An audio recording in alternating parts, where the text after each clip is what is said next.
Assalamualaikum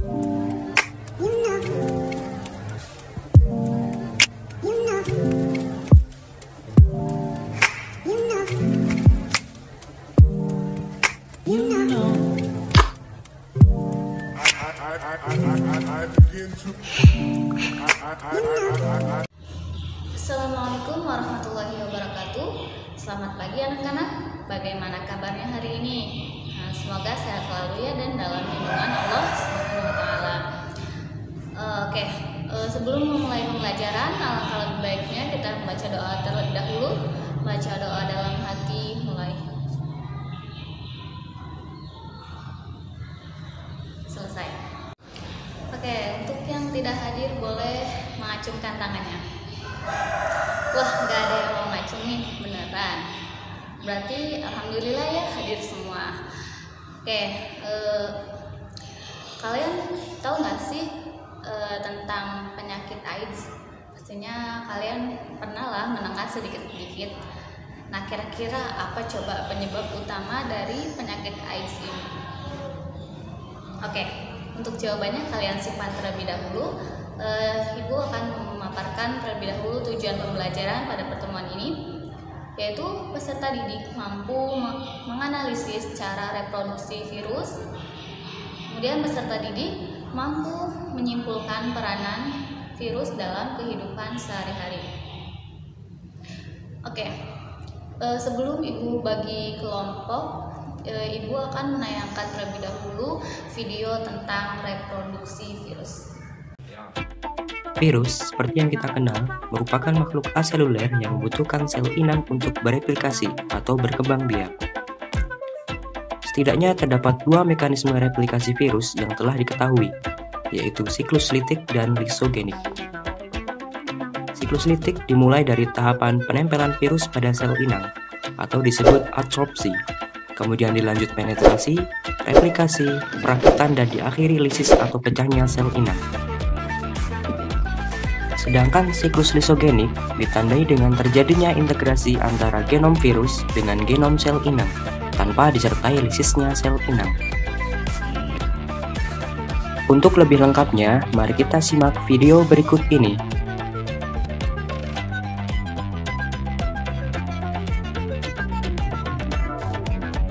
Tahap pertama dalam siklus litik bakteriofage 4 atau disebut juga faga dalam menginfeksi bakteri E. coli adalah tahap penempelan atau disebut juga tahap adsorpsi.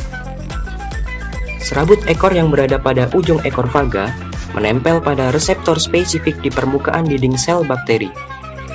Tahap kedua adalah penetrasi, di mana enzim lisozim yang berada di ujung serabut ekor akan mendegradasi sebagian kecil dinding sel bakteri dan membentuk suatu lubang pada dinding sel. Materi genetik berupa DNA yang berada di bagian kepala faga diinjeksikan ke dalam sitoplasma sel bakteri. Tahap ketiga adalah replikasi, yang diawali dengan DNA faga ditranskrip oleh enzim polimerase bakteri menjadi mRNA dan kemudian ditranslasi untuk membentuk bagian tubuh virus yang berupa protein faga. Kemudian DNA faga direplikasi untuk partikel faga lainnya, dan DNA faga juga menjadi template pembentukan mRNA. Bersamaan dengan tahapan ini, terjadi penggandaan DNA faga dan pembuatan protein struktur faga lainnya. Tahap keempat adalah perakitan atau assembly. Saat terjadinya tahap perakitan, DNA faga dikemas di dalam struktur kepala faga dan bergabung menjadi satu dengan struktur faga yang lain, seperti bagian leher dan ekor. Setiap struktur faga bergabung menjadi satu untuk membentuk satu faga baru yang utuh. Tahap kelima adalah lisis, yang ditandai dengan diinduksinya sintesis enzim lisozim oleh faga yang telah matang. Lisisnya dinding sel inang akan melepaskan faga-faga baru ke lingkungan dan akan memulai siklus infeksi baru terhadap sel bakteri lainnya.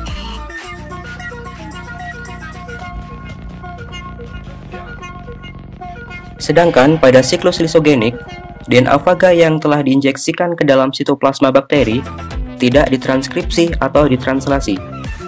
DNA faga akan berintegrasi dengan genom bakteri dan membentuk struktur yang disebut profaga. profaga akan tereplikasi bersamaan dengan terjadinya pembelahan sel bakteri, sehingga masing-masing bakteri akan membawa profaga di dalam sitoplasmanya. DNA virus pada struktur profaga sewaktu-waktu dapat terinduksi dan menyebabkan terjadinya tahap replikasi siklus litik untuk membentuk bagian-bagian faga yang baru, yang kemudian akan masuk ke tahapan siklus litik dan diakhiri dengan pecahnya dinding sel bakteri. Nah, berdasarkan tayangan video tersebut, ada yang bisa membandingkan antara daur litik dan daur lisogenik? Silakan acungkan tangan. Ya, Aisyah, silakan paparkan jawabannya. Ya, betul sekali. Terima kasih Aisyah atas jawabannya. Jadi daur litik ini dimana sel inang itu akan pecah dan mati setelah terbentuknya anakan virus baru. Nah, sedangkan pada daur lisogenik itu apabila sel inang memiliki pertahanan yang lebih baik dibandingkan infeksi virus, maka sel inang tidak akan pecah dan bahkan bisa bereproduksi secara normal. Oke, silakan KM bagi kelompoknya menjadi 5 kelompok. Nah, nanti masing-masing kelompok kalian identifikasi berdasarkan gambar per kelompoknya yang sudah Ibu bagikan. Kemudian nanti kalian silakan cari tentang gambar tersebut, lalu dipresentasikan tiap kelompoknya.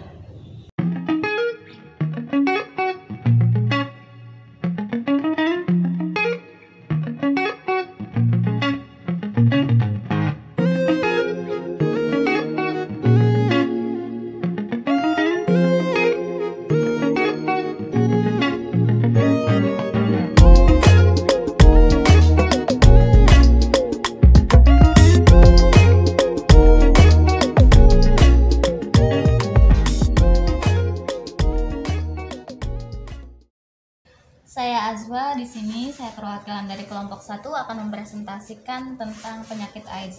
Nah, AIDS ini merupakan penyakit fatal dengan sistem kekebalan tubuh yang menjadi rusak, akibatnya menjadi rentan terhadap infeksi dan kelainan saraf. Nah, AIDS ini disebabkan oleh virus HIV. Penyakit ini disebarkan seseorang yang telah terinfeksi kepada orang yang sehat melalui kontak seksual, transfusi darah, ibu kepada anaknya selama masa kehamilan, penggunaan jarum suntik, cukur, serta melalui sayatan dan luka ketika melakukan kontak berdekatan antara penderita AIDS dan orang yang sehat. Nah, sampai saat ini itu masih belum ada obat yang dapat sepenuhnya menyembuhkan penyakit tersebut. Nah, perkembangan penyakit juga dapat diperlambat, namun tidak dapat dihentikan sepenuhnya. Ada jenis obat yang dapat memperlambat perkembangan virus, yaitu jenis obat yang disebut dengan antiretroviral. Nah, ARV ini bekerja dengan menghilangkan unsur yang dibutuhkan virus HIV untuk menggandakan diri dan mencegah virus HIV menghancurkan sel CD4. Saya Aisyah, saya perwakilan dari kelompok 2 akan menjelaskan tentang Newcastle disease atau penyakit tetelo. Nah, penyakit ini merupakan penyakit menular akut yang menyerang ayam dan jenis unggas lainnya dengan gejala klinis berupa gangguan pernafasan, pencernaan, dan syaraf disertai mortalitas yang sangat tinggi. Nah, penyakit tersebut disebabkan oleh Newcastle disease virus. Nah, penyakit ini belum ditemukan obat yang dapat menyembuhkan tetelo. Nah, namun ada usaha yang dapat dilakukan, antara lain membuat kondisi badan ayam cepat membaik dan merangsang nafsu makannya. Nah, ayam atau unggas dapat diberikan tambahan vitamin dan mineral serta mencegah infeksi sekunder dengan pemberian antibiotik. Saya Bunga, perwakilan dari kelompok 3 akan menjelaskan tentang penyakit mosaik pada tumbuhan. Nah, tobacco mosaic virus ini adalah virus yang menyebabkan penyakit pada tembakau dan tumbuhan anggota suku terang-terangan atau Solanaceae. Nah, gejala yang ditimbulkan adalah bercak-bercak kuning pada daun yang menyebar seperti mosaik. Nah, cara pengobatannya yaitu dengan pemilahan lahan, menghindari lahan bekas tanaman inang yang terserang penyakit mosaik, kemudian disinfeksi tangan para pekerja, lalu rotasi dengan tanaman bukan inang, kemudian dengan cara vaksinasi. Saya Alin, saya perwakilan dari kelompok 4. Di sini saya akan menjelaskan tentang OPV atau oral polio vaksin. Nah, virus polio adalah virus yang termasuk dalam golongan human enterovirus yang bereplikasi di usus dan dikeluarkan melalui tinja. Nah, penyakit ini itu menyerang sistem saraf dan dapat menyebabkan kelumpuhan atau bahkan kematian. Nah, OPV sendiri itu merupakan vaksin polio yang berisi virus hidup yang sudah dilemahkan. Nah, pemberian OPV ini dilakukan secara oral atau secara tetes. Nah, yang akan menimbulkan infeksi ringan dan merangsang terbentuknya kekebalan terhadap virus polio liar. Saya Erna, saya perwakilan dari kelompok 5. Di sini saya akan menjelaskan tentang toksoid tetanus. Nah, sebelumnya saya akan menjelaskan terlebih dahulu tentang tetanus. Nah, bakteri Clostridium tetani merupakan penyebab utama terjadinya infeksi tetanus. Nah, bakteri ini umumnya terdapat dalam debu, tanah, serta kotoran hewan dan manusia.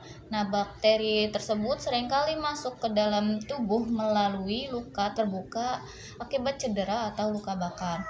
Nah, jika berhasil memasuki tubuh, maka bakteri tetanus berkembang biak dan melepas neurotoksin, yaitu racun yang menyerang sistem saraf. Nah, vaksin tetanus ini berisi tetanus toksoid, yaitu zat yang bentuk kimiawinya menyerupai racun tetanus, tetapi tidak merusak saraf. Nah, ketika tubuh diberikan vaksin tersebut, maka sistem imun seseorang akan membentuk zat antibodi terhadap racun yang dihasilkan oleh kuman tetanus. Nah, dengan kata lain, ketika tubuh terinfeksi bakteri tetanus di kemudian hari, maka tubuh seseorang yang sudah mendapatkan vaksin akan lebih kuat untuk melawan bakteri penyebab tetanus. Nah, alhamdulillah sudah dipresentasikan semua ya. Silakan, ada yang bisa menyimpulkan dari kelima kelompok tersebut? Ya, Andre, silakan. Ya, terima kasih jawabannya, Andre, untuk kesimpulannya. Sebelum Ibu akhiri pembelajaran hari ini, Ibu akan menyimpulkan terlebih dahulu pada pertemuan kali ini. Jadi reproduksi virus itu terbagi menjadi dua, yaitu ada daur litik dan daur lisogenik. Nah, pada daur litik ini meliputi tahapannya meliputi adsorpsi, penetrasi, replikasi, kemudian perakitan dan lisis. Sedangkan pada daur lisogenik yaitu adsorpsi, penetrasi, kemudian penggabungan, lalu replikasi, perakitan, dan lisis. Nah, untuk peranan virus dalam kehidupan yaitu ada yang menguntungkan dan ada yang merugikan. Yang menguntungkan tadi ada untuk pembuatan vaksin, terus ada membuat antitoksin. Nah, sedangkan yang merugikan tadi ada yang pada manusia bisa penyakit AIDS yang disebabkan oleh virus HIV, kemudian ada virus Newcastle disease virus itu terjadi pada hewan, yang pada unggas itu penyakit tetelo, kemudian ada tobacco mosaic virus yaitu penyakit mosaik pada tumbuhan tembakau. Nah, untuk tugasnya kalian membuat skema replikasi virus. Nah, untuk pertemuan berikutnya nanti akan beda bab lagi, bukan tentang virus melainkan tentang bakteri. Sekian pembelajaran pada pertemuan hari ini. Semoga bermanfaat. Jangan lupa patuhi protokol kesehatan. Ibu akhiri, wallahu muwaffiq ila aqwamit thoriq. Wassalamualaikum warahmatullahi wabarakatuh.